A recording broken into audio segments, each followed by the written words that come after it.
So students, today's lecture is all about price effect, and we are studying price effect just because we want to study Hicks and Slutsky effect, and we want to know what they are saying and how they are bifurcating income effect from substitution effect and substitution effect from income effect respectively. So let's start with price effect. So what is price effect?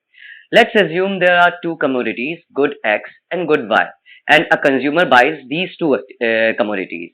So, what if the price of good X reduces and the changes it will bring, it will be the subject matter of price effect.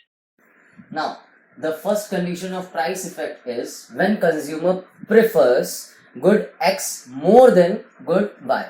Now, let us say that the budget of a consumer is rupees 100 and he spends 50 rupees on X commodity and 50 rupees on Y commodity. Now, for some reasons, price of good X falls to rupees 30 and price of Y remains the constant. Okay, so now what will happen? As price of X falls, its quantity demanded will increase. That's easy. And what he will do, that he will increase the consumption of good X just because he prefers good X more than good Y, and he will sacrifice good Y for good X. Now let's understand the price effect with the help of a diagram. So I want you to focus on this triangle POQ. So PQ is our budget line and OY1 is the quantity of good Y which a consumer consumes, and OX1 is the quantity of good X which a consumer consumes. So let's say that this is the quantity of good Y and this is the quantity of good X. Okay, and E1 is the equilibrium point where IC intersects with PQ and makes a tangent at E1. This is our budget line. Simple. Now, as the price of good X decreases, the budget line of a consumer rotates outward, which we have studied in budget line. Okay. Now, the real income of a consumer increases. So, what a consumer do here is he reduces its consumption of good Y to Y2. He brings down its consumption from OY1 to OY2 and increases his consumption from OX1 to OX2. So now let's denote this from this to this. Okay, so this is the effect of when a price of good X comes down. Now, what we can see is our new budget line, which is PQ2, and our new equilibrium is E2 when new IC curve intersects at E2 point. Okay. Now, how can we get price consumption curve from this? So we have to extend a line from these two equilibrium points.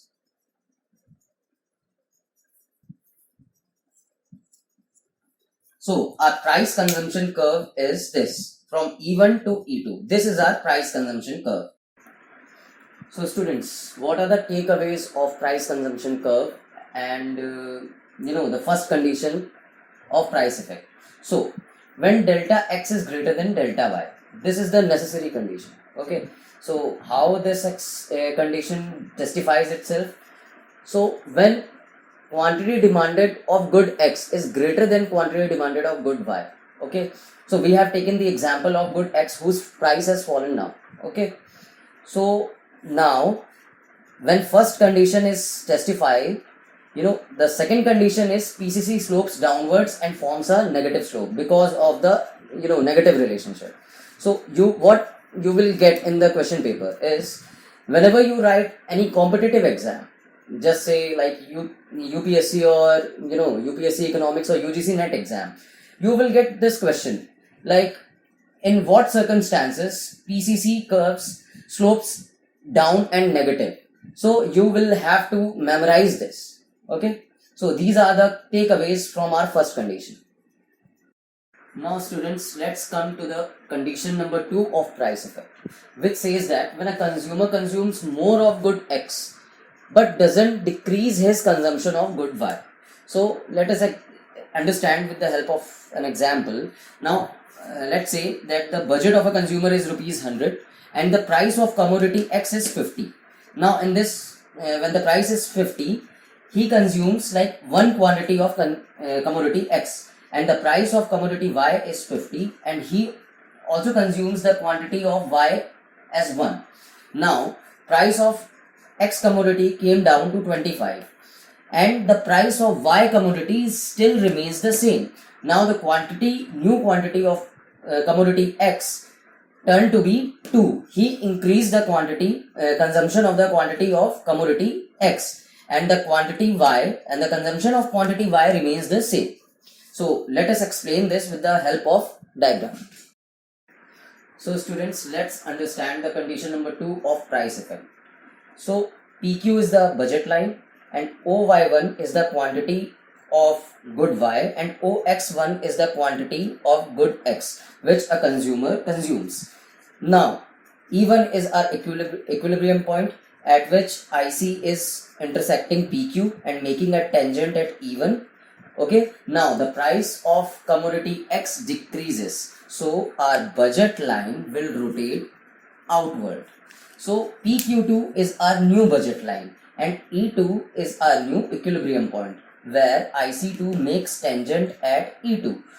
So the consumption of good Y remains the same and the consumption of good X increases from X1 to X2. So what will be our new price consumption curve? So we will join these two equilibrium points.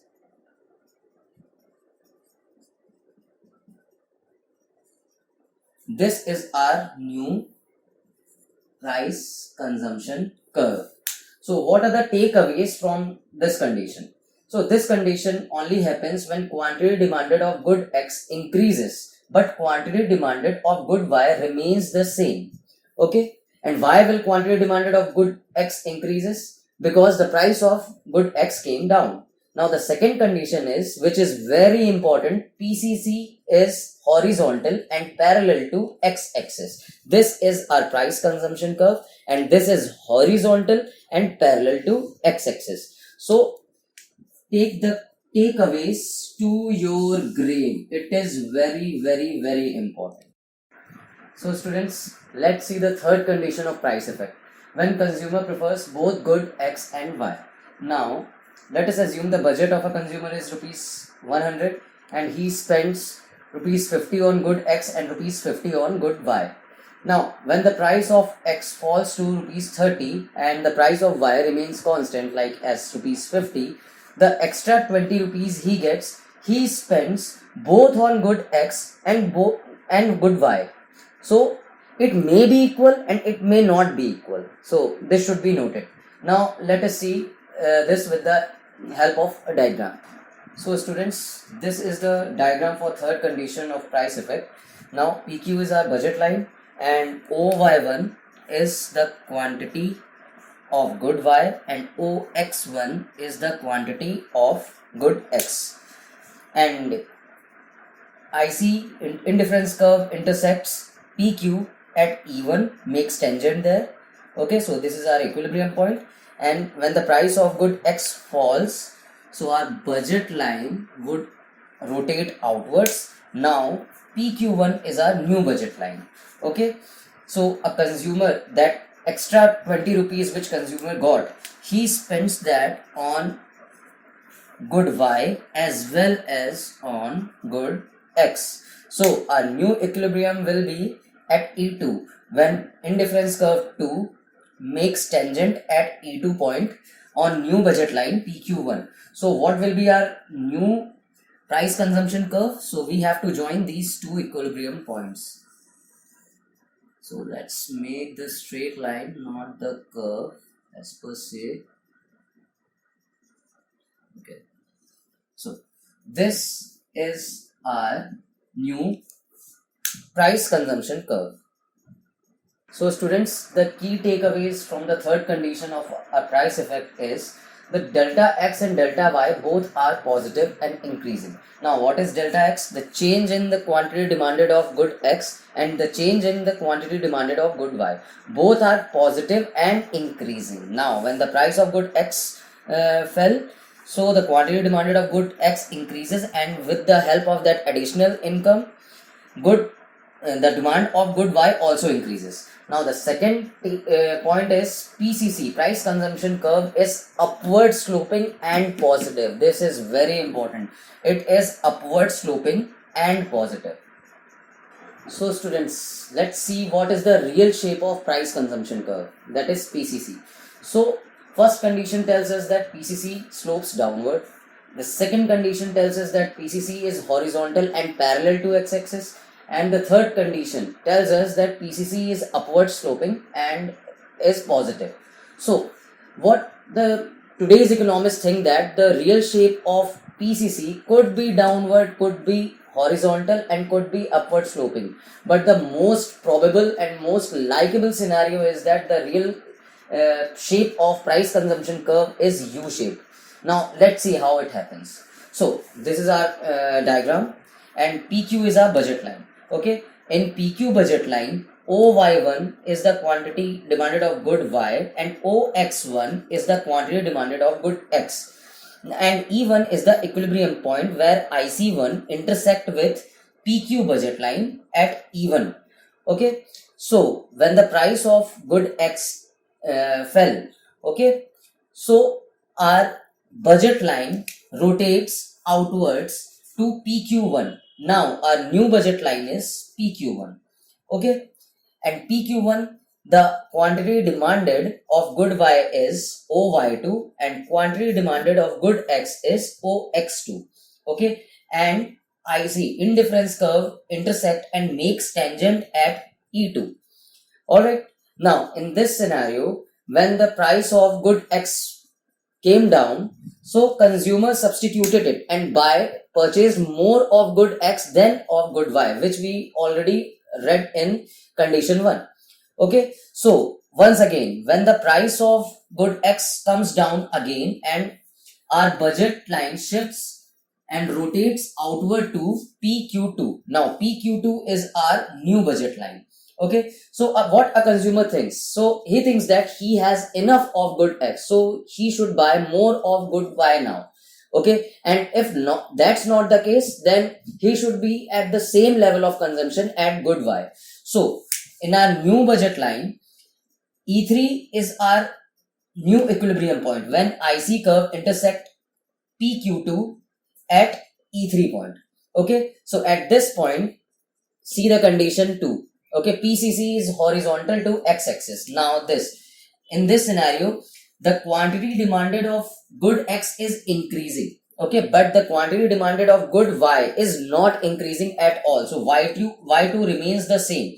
OY2 is the quantity demanded of good Y and OX3 is the quantity demanded of good X. Okay, now when the price of good X decreases once more, so the new budget line rotates outward and our new budget line now is PQ3. Okay, at this time consumer has enough of good X. He has consumed a lot of good X, and he sacrificed more of good Y. So the additional income which he gets now, he used that income to purchase more of good Y now. Okay, so see at E4, indifference curve is intersecting and making tangent at point E4. Alright, so the new quantity of good X is OX4 and new quantity of good Y is OY3. At this point, the indifference curve is IC4, okay, and the PCC line is upward sloping. So we can see that Y1, from Y1 to Y2, it is downward sloping PCC line. From Y2, it is horizontal till E3, and from E3 to E4, from X3 to X4, from Y2 to Y3, all are same, like it is upward sloping, so that we can easily see that the shape of price consumption curve is not constant. It keeps on changing. it is first, it is downward, secondly it is horizontal to x-axis, and now it is upward sloping. So it is a U-shaped PCC curve. So this is the real scenario and real shape of price effect, the real shape of price consumption curve. Okay, now let's come to the bonus section. Okay, this is like bonus knowledge, and it may be and maybe not like irrelevant to you. Okay, so in rare case scenario, price consumption curve is also backward sloping. And what are the scenarios? For example, in case of Giffen goods and in case of Veblen goods. Veblen goods is also known as goods of ostentation and pretentious goods. Okay, so these are the exceptions to the law of demand. So if one of the good is Giffen good and if both the goods are Veblen goods, okay, keep that in mind. So let us understand this with the help of a diagram. So this is our y-ox, our coordinates, and PQ is the budget line. Okay, PQ is the budget line, OY1 is the quantity demanded of good Y, and OX1 is the quantity demanded of good X. Okay, and E1 is the equilibrium point, IC, there is an IC curve also. Okay, so when the price of a good X decreases, so our budget line rotates to outward shift in budget line. Okay, so PQ1 is our new budget line, and our new equilibrium point is this E2. Now the quantity demanded of good Y increases and quantity demanded of good X decreases. Now the price of good X was reduced. So the ideal situation was the quantity demanded of good X should be increasing, but in this scenario it is not. In case of Giffen goods, when the price of a given good decreases, the consumer should substitute it to some other goods. Okay, and in case of Veblen goods, if the price of a Veblen good decreases, then the quantity demanded of some other good, okay, some other Veblen good increases. So we can see that if we join E1 and E2, this is the shape of PCC curve. Okay, this is like upward shaping, not upward, sorry, backward sloping curve. This is our PCC curve. So this was all our bonus section of this video, and we will study like substitution effect and income effect in our next video. So that's for it today. Thank you.